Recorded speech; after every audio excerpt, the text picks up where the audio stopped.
3 है तो आप लिखिएगा 3, इसके बाद कामा लगा दीजिए। 3 के बाद 5 है तो आप लिखेंगे 5, इसके बाद आप लिखोगे 2। इसी तरह करके आपको पूरा लिखना है। 7। चलिए देखिए, इसी तरह आप लोगों को लिखना है, जैसे 3 5 2 0 9 0 4 5 8 और 7। इस तरह लिखने के बाद एक बार मिलान कर लीजिए ताकि कहीं गलत तो नहीं हुआ है, तो ऐसे मिलान कर लेना है। तो परीक्षार्थी का अनुक्रमांक अंकों में और परीक्षार्थी का अनुक्रमांक शब्दों में, 2 कॉलम तो मैंने यहां पे भर दिया। इसके बाद तीसरा कॉलम है विषय एवं प्रश्न पत्र। तो विषय पहला पेपर आप लोगों का हिंदी है, तो यहां पे लिखेंगे हम लोग हिंदी। और याद रहे, इंटर वाले बच्चे जो है अगर वो सामान्य हिंदी लिए रहेंगे तो सामान्य हिंदी लिखेंगे, और साहित्यिक हिंदी लिए रहेंगे तो साहित्यिक हिंदी लिखेंगे। इंटर वाले बच्चे, ये हाई स्कूल वाला पेपर है, तो यहाँ पे विषय में हिंदी आपको डालना है। इसके बाद प्रश्न पत्र, तो प्रश्न पत्र में केवल डालना है, चाहे आप इंटर में हो चाहे आप हाई स्कूल में हो, कोई दिक्कत नहीं है। प्रश्न पत्र में केवल ही डालना, क्योंकि आप लोगों का पेपर सिर्फ एक ही होगा, मतलब हिंदी का एक होगा, केमिस्ट्री का एक होगा, विज्ञान का एक होगा, समझ रहे हैं। तो प्रश्न पत्र में केवल डालना है। इसके बाद है संकेतांक। प्रश्न पत्र पर अंकित संकेतांक, ये क्या होता है? संकेतांक का मतलब होता है पेपर कोड। ये जो पेपर कोड 801 HA दिया है, इसे बोलते हैं पेपर कोड। तो यही इस कॉलम में आपको भरना होगा। 801 HA है तो लिखोगे 801 HA, इस तरह लिखना है आपको, कॉलम में भर लेना है। इसके बाद चौथा है परीक्षा का दिन। तो आपको मालूम है कि 18 फरवरी से आप लोगों का पेपर स्टार्ट है, तो उस दिन आप लोगों का जो है वो बुधवार है, तो परीक्षा का दिन में आप लिखोगे बुधवार। बुधवार है उस दिन, तो आप लिखोगे बुधवार।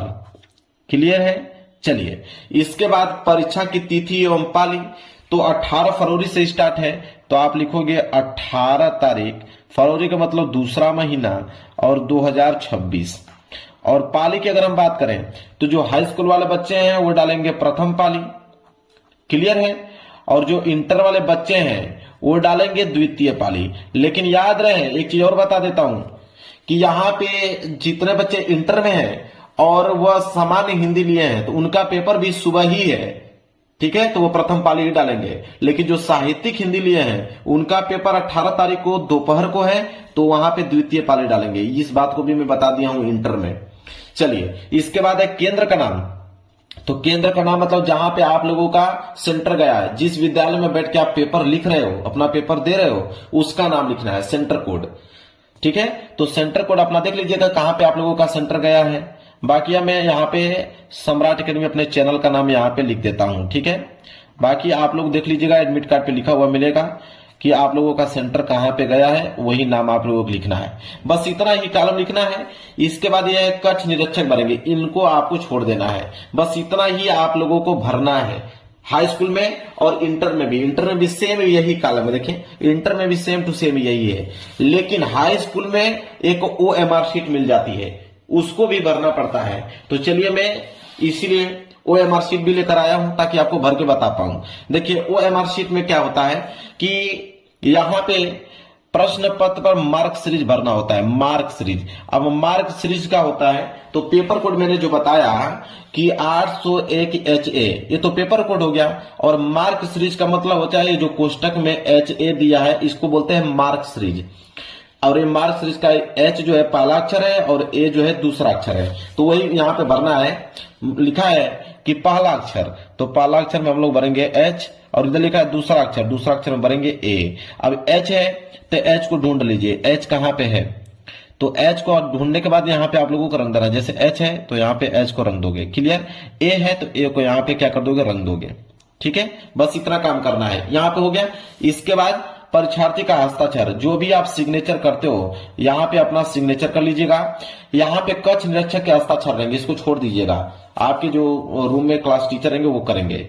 इसके बाद यहाँ पे केंद्र व्यवस्थापक की मोहर लगी रहेगी, इस कॉलम को छोड़ दीजिएगा, चित्रकला वाला है। नीचे आइएगा तो वही मार्क सीरीज, पहला अक्षर H था, दूसरा अक्षर A था, फिर यहाँ पे अपना सिग्नेचर कर लीजिएगा। इसके बाद इसको छोड़ दीजिएगा, कक्ष निरीक्षक करेंगे, यहाँ पे केंद्र व्यवस्थापक की मोहर लगी रहेगी, और ये आपका चित्रकला वाला भरना होगा। बस इतना ही OMR शीट है, बस हटा दीजिए इसको।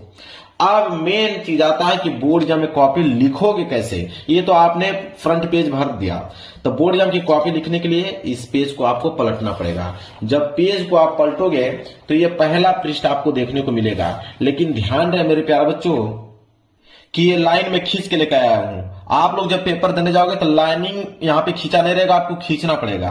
तो जिस तरह मैं यहाँ पे डबल लाइनिंग खींचा हूं, आप भी स्केल की सहायता से स्केल लीजिएगा, इस तरह लाइनिंग आप लोगों को खींच देना हर एक पेज पे। तो लाइनिंग में खींच के लेकर आया हूं ऑलरेडी, आप लोग खींच लीजिएगा एग्जाम में। तो लाइनिंग खींचने के बाद आपको सबसे पहला जो काम करना है वो आपको ऊपर रोल नंबर लिखना है। सबसे मेन जो काम है मेरे प्यार बच्चों वो है आपका रोल नंबर का। हर एक पेज पे आपको रोल नंबर लिखना ही पड़ेगा, ताकि आप लोगों का कोई भी कॉपी जो है वो बदल ना सके। रोल नंबर आपको लिखना ही पड़ेगा। अब देखिए मेरे प्यार बच्चों, यहाँ पे देखिए ये पेपर आप लोगों का है, क्लास 10th का पेपर है। तो इसमें क्लास 10th में क्या है मेरे प्यार बच्चों कि सबसे पहले ऑब्जेक्टिव क्वेश्चन आएगा, और उस ऑब्जेक्टिव क्वेश्चन का आपको उत्तर OMR शीट पे देना होगा। जैसे मैं एक एग्जांपल के लिए बता देता हूं, इसके बाद आप लोगों को खंड ब हल करके दिखाऊंगा, जो कि हाई स्कूल इंटर दोनों के लिए लाभदायक होंगे। ठीक है, तो आप देखिए इसमें क्या हाई स्कूल में OMR शीट पे करना होता है। 20 बहुविकल्पीय प्रश्न दिया है। जैसे पहला प्रश्न मान लीजिए दिया हुआ है कि शुक्ल युग के लेखक नहीं है, 4 ऑप्शन दिया है, शुक्ल युग के लेखक कौन नहीं है। तो सबको मालूम है इसमें कि भारतेंदु हरिश्चंद्र जी। जो भारतेंदु हरिश्चंद्र जी है शुक्ल युग के लेखक नहीं है, तो पहले का डी सही है, तो आपको OMR शीट ले लेना है। OMR शीट आपने ले लिया, पहले का डी सही है, तो पहले में डी जाने के बाद यहाँ पे आपको रंग देना है। पहले का डी इस तरह आपको कलर कर देना है, और नीचे पहले का डी सही है तो यहाँ पे पहले का डी इस तरह आप लोगों को भर देना है। ठीक है, यही काम करना है मेरे प्यारों, जो पूरा का पूरा 20 ऑब्जेक्टिव क्वेश्चन में। जैसे मान लीजिए पूस की रात कहानी के लेखक हैं, तो पूस की रात कहानी के लेखक तो मुंशी प्रेमचंद्र जी हैं, बी वाला सही है। तो बस यही काम करना है कि दूसरे का बी सही है, तो आपको दूसरे में जाना है और बी वाले कॉलम को यहाँ पे अच्छे से कलर कर देना। इस तरह दूसरे का बी आपने रख दिया, इधर आपका दूसरे का बी है तो दूसरे का बी इस तरह लिख देना है। यही काम पूरा 20 को 20 बहुविकल्पीय प्रश्न में करना है। चलिए समझ में आ गया, कर लोगे, कोई दिक्कत नहीं है। चलिए यहां से चीजें स्टार्ट होंगी। खंड ब, इसको आपको बोर्ड एग्जाम की कॉपी पे करना होगा। खंड ब वर्णात्मक प्रश्न, देखिए कैसे करोगे, एक नंबर एग्जाम में नहीं काट सकता, इस बात की गारंटी लेता हूं। देखिए खंड ब वर्णात्मक प्रश्न है। देखिए सबसे पहले ऊपर आपकी हेडिंग होगी खंड ब। यहाँ पे सबसे पहले जो ऊपर हेडिंग डालोगे वो डालोगे खंड ब। इसके बाद सिंगल इन्वर्टेड कॉमा के अंदर उसको क्या कर देना है, क्लोज कर देना है। स्केल की सहायता से इसके नीचे आपको क्या कर देना है, अंडरलाइन कर देना है। खंड ब, कोई दिक्कत नहीं। खंड ब के बाद वर्णात्मक प्रश्न है, तो एक लाइन का गैप छोड़कर आप यहां पे नीचे डालोगे वर्णात्मक प्रश्न। वर्णात्मक प्रश्न, एक लाइन का गैप आपको छोड़ना ही है, ताकि दिखने में जो है वह बिल्कुल साफ सुथरा दिखे। ठीक है, वर्णात्मक प्रश्न, इसको भी सिंगल इन्वर्टेड कॉमा के अंदर क्लोज कर दीजिए और स्केल के सहायता से इसके नीचे आप अंडरलाइन कर दीजिए। जो तरीका बता रहा हूं सेम टू सेम वही तरीका अपनाना, एक नंबर एग्जाम में काट नहीं सकता है। तो खंड ब, एक लाइन का गैप छोड़कर वर्णात्मक प्रश्न, यहां तक क्लियर है। चलिए इसके बाद प्रश्न संख्या 21 आ गया। 21वां प्रश्न करना है। बोला कि निम्नलिखित में से किसी एक गद्यांश पर आधारित सभी प्रश्न को उत्तर दीजिए। अब प्रश्न उत्तर संख्या 21 करना है, तो इसका हेडिंग बनाना पड़ेगा आपको। फिर एक लाइन का गैप छोड़कर आपको यहां पे डालना पड़ेगा प्रश्न उत्तर संख्या 21। तो यहां पे आप लिखोगे प्रश्न उत्तर संख्या 21। बिल्कुल साफ सुथरा लिखना है, ताकि जो कॉपी चेक करने वाला हो उसको अच्छे से समझ पाए कि आपने क्या लिखा हुआ है। तो प्रश्न उत्तर संख्या आपने लिख दिया, फिर स्केल की सहायता से आपको इसके नीचे अंडरलाइन करना पड़ेगा कि प्रश्न उत्तर संख्या 21। अब देखिए तीनों चीज कितना स्पष्ट दिख रहा है। खंड ब, वर्णात्मक प्रश्न, प्रश्न उत्तर संख्या 21, बिल्कुल क्लियर दिख रहा है, साफ सुथरा।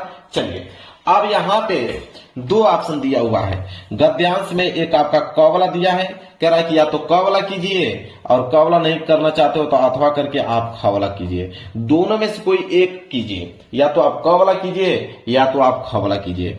तो यहाँ पे अगर आपको क वाला करना है तो आपको लिखना पड़ेगा, एक लाइन का फिर गैप छोड़ेंगे, आप यहाँ पे लिखेंगे क लिखने के बाद आप लिखिएगा संकेत। आपकी हेडिंग क्या रहेगी, संकेत रहेगी।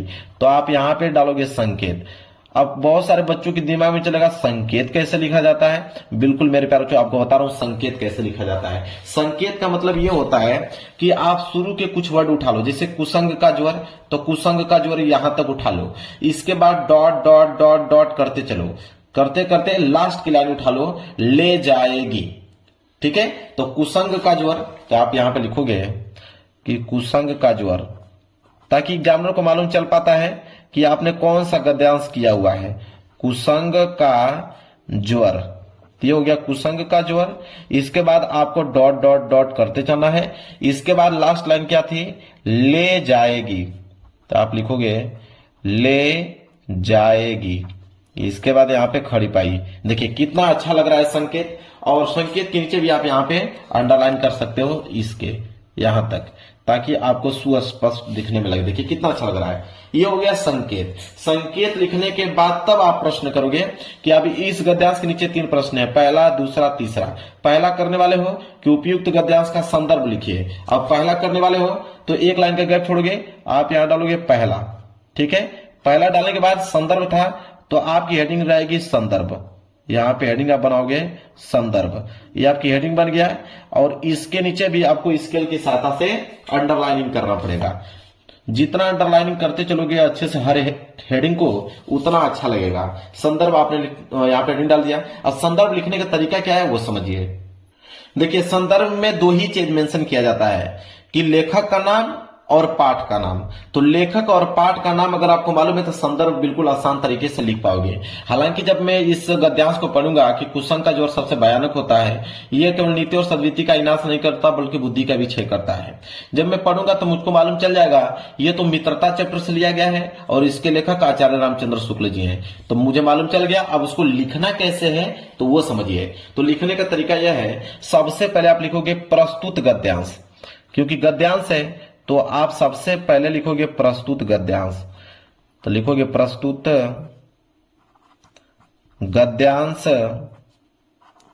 प्रस्तुत गद्यांश हमारी पाठ्य पुस्तक, प्रस्तुत गद्यांश हमारी पाठ्य पुस्तक, हमारी पाठ्य पुस्तक।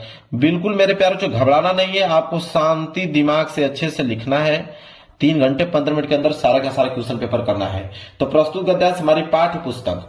अब मेरे प्यारों बच्चों हिंदी, तो हिंदी को आपको ब्लैक पेन से लिखना है और सिंगल इन्वर्टेड कॉमा के अंदर क्लोज करना है। इस बात को अच्छे तरीके से नोट कर लो। जब आप हिंदी वर्ड लिखोगे कि पुस्तक हिंदी, तो हिंदी को आपको ब्लैक पेन से लिखना है और सिंगल इन्वर्टेड कॉमा के अंदर क्लोज कर देना है। तो प्रस्तुत गद्यांश हमारी पाठ्य पुस्तक हिंदी के गदखंड। अब गदखंड को भी आपको ब्लैक पेन से ही लिखना है। जो बता रहा हूं वैसे लिखोगे, 95 से प्लस ही स्कोर आने वाला है आप लोगों का। गदखंड फिर सिंगल यूनिट का अंदर क्लोज कर दो। तो प्रस्तुत गद्यांश हमारी पाठ्य पुस्तक हिंदी के गदखंड में संकलित, तो गदखंड में संकलित, गदखंड में संकलित। अब चैप्टर का नाम लिखना है, तो मित्रता चैप्टर से लिया गया है, तो मित्रता चैप्टर को भी आप ब्लैक पेन से लिखोगे। मित्रता चैप्टर से लिया गया है तो मित्रता लिखोगे और सिंगल इन्वर्टेड कॉमा अंदर उसको क्लोज कर दोगे। तो लिखोगे मित्रता नामक पाठ से लिया गया है, मित्रता नामक पाठ से लिया गया है, नामक पाठ से लिया गया है, लिया गया है, ऐसे लिखना है। लिया गया है खड़ी पाई। जिसके लेखक का भी तो नाम लिखना है, तो आप लिखोगे जिसके लेखक। अब जिसके लेखक कौन है, तो इनके लेखक आचार्य रामचंद्र शुक्ल जी हैं, तो इनको आप किस पेन से लिखोगे, ब्लैक पेन से। आचार्य तो आप लिखोगे आचार्य रामचंद्र शुक्ल, तो आचार्य रामचंद्र शुक्ल, ऐसे ब्लैक पेन से आप लिखोगे और इनको भी आप सिंगल इन्वर्टेड कॉमा के अंदर क्लोज कर दोगे। अब यह हुआ प्रॉपर संदर्भ लिखने का तरीका। मैं खुद अपने हाथों से लिख के आपको दिखाया कि प्रस्तुत गद्यांश हमारी पाठ्य पुस्तक हिंदी के गदखंड में संकलित मित्रता नामक पाठ से लिया गया, जिसके लेखक कौन है, आचार्य रामचंद्र शुक्ल है। क्लियर है। अब आपको मालूम चलेगा संदर्भ कैसे लिखा जाता है। चलिए, पहला प्रश्न हो गया। दूसरा है कि गद्यांश के रेखांकित अंश की व्याख्या कीजिए। 2 नंबर इसमें भी मिलेगा। तो अब रेखांकित अंश की व्याख्या करना है तो आप एक लाइन का गैप छोड़िए। एक लाइन का गैप छोड़ने के बाद यहां पर डालेंगे आप दूसरा। ठीक है, आप यहां पे डालेंगे दूसरा हेडिंग, रेखांकित अंश की व्याख्या। तो आप यहां पे डालेंगे रेखांकित अंश की व्याख्या। हेडिंग मेरे प्यारे बच्चों बिल्कुल क्लियर साफ सुथरा होना चाहिए। बिना हेडिंग के मेरे प्यारे बच्चों आपकी कॉपी अच्छी नहीं होगी और नंबर आपके काट लिए जाएंगे। तो रेखांकित अंश की व्याख्या, आपने हेडिंग बना लिया, फिर इसको भी स्केल की सहायता से आप क्या करोगे, अंडरलाइनिंग करोगे। ठीक है, जो बता रहा हूं उस तरह आप कीजिएगा। 1 नंबर एग्जामिनर अच्छा आकर भी नहीं काट सकता है। रेखांकित अंश की व्याख्या, हेडिंग आपने डाल दिया। इसके बाद क्या है, जहां तक अंडरलाइन किया गया उसका व्याख्या बताना है कि कुसंग का जोड़ सबसे भयानक होता है। यह केवल नीति और सदवृत्ति का विनाश नहीं करता बल्कि बुद्धि का भी क्षय करता है। तो इसका मेरे प्यारों जो आप लोगों को व्याख्या बताना है तो आप लिख सकते हैं कि शुक्ल जी कहते हैं कि बुरी संगति घातक बुखार के समान हानिकारक होती है। जिस तरह कोई व्यक्ति यदि भयानक जोर से ग्रसित हो तो वह जोर उनके शरीर को नष्ट कर देता है। इसी तरह आप लोग जो भी इस अंडरलाइन दिया गया उसका आप व्याख्या कर लीजिएगा। जब आप व्याख्या करोगे, ज्यादा बढ़ा चढ़ाकर व्याख्या नहीं करना है। व्याख्या आपको मेरे प्यारे बच्चों जो करना है कम से कम 3 से 4 लाइन में। ठीक है, क्योंकि 2 नंबर मिलने वाला एग्जामिनर जानता है कि 2 नंबर के लिए कितना व्याख्या किया जाता है। तो यहां पे आप कम से कम 2 से 4 लाइन में अच्छे तरीके से एक्सप्लेन करके व्याख्या कर दीजिए। अब ये पेज आपका भर गया। पेज आपका जब भर जाए तो आप नीचे यहां पे लिखिए पीटीओ। क्या लिखेंगे, पीटीओ। पीटीओ मतलब पेज टर्न ओवर। पीटीओ लिखने के बाद पेज को जो है मेरे प्यारों के इधर आप पलट लीजिए। चलिए, पेज आपने पलट लिया तो यहां पे देखेंगे एक प्रश्न और है तीसरा कि कुसंग की तुलना किससे की गई है। तो कुसंग की तुलना किससे गई है, इसका अगर आंसर बताना है तो यहां पे आप लिखोगे तीसरा। यहां आप लिखोगे आप तीसरा और इसका भी उत्तर आपको लिखना पड़ेगा। तो जो भी इसका आंसर होगा कि कुसंग की तुलना जो है पैरों में बंदी चक्की से की गई है, जो भी इसका आंसर होगा आप यहां पे मेरे प्यारे बच्चों 1 लाइन 2 लाइन में आप इसका आंसर लिख दीजिएगा। जैसे ही इसका 2 लाइन में मान लीजिए आंसर आपने लिखा तो 2 लाइन में आंसर आपने यहां पे लिखा। अब ये पूरा का पूरा पेज यहां पे खाली है तो प्रश्न 21वां समाप्त हो गया। 21वें के बाद आएगा प्रश्न 22। तो यहां पे 1 लाइन का बस गैप छोड़कर आप यहां पे अगली हेडिंग आप डालेंगे प्रश्न उत्तर संख्या 22, क्योंकि पेज आपका पूरा का पूरा अभी बाकी है। तो आप यहीं से लिखना प्रारंभ कर दीजिए। प्रश्न उत्तर संख्या आप यहां पे डालेंगे 22 और इसको भी मेरे प्यारे बच्चों स्केल की सहायता से आप यहां पे क्या करोगे, अंडरलाइनिंग करना चालू कर दोगे इस तरह। अब जो भी प्रश्न उत्तर संख्या 22 होगा उसका आंसर यहां पे लिखना चालू कर दीजिएगा। ऐसे करके सारे के सारे प्रश्नों को आपको जवाब देना है। अगर ऐसे लिखोगे मेरे प्यारे बच्चों, गारंटी लेता हूं एग्जामिनर 1 नंबर आप लोगों का काट नहीं सकता है, पूरा का पूरा नंबर देगा। 95 से प्लस स्कोर करके आने वाले हो। तो वीडियो को लाइक कर देना और उनके पास इस वीडियो को शेयर कर दो जो कि पेपर देने वाले हैं। तो चलिए मिलेंगे नेक्स्ट वीडियो में, तब तक के लिए धन्यवाद।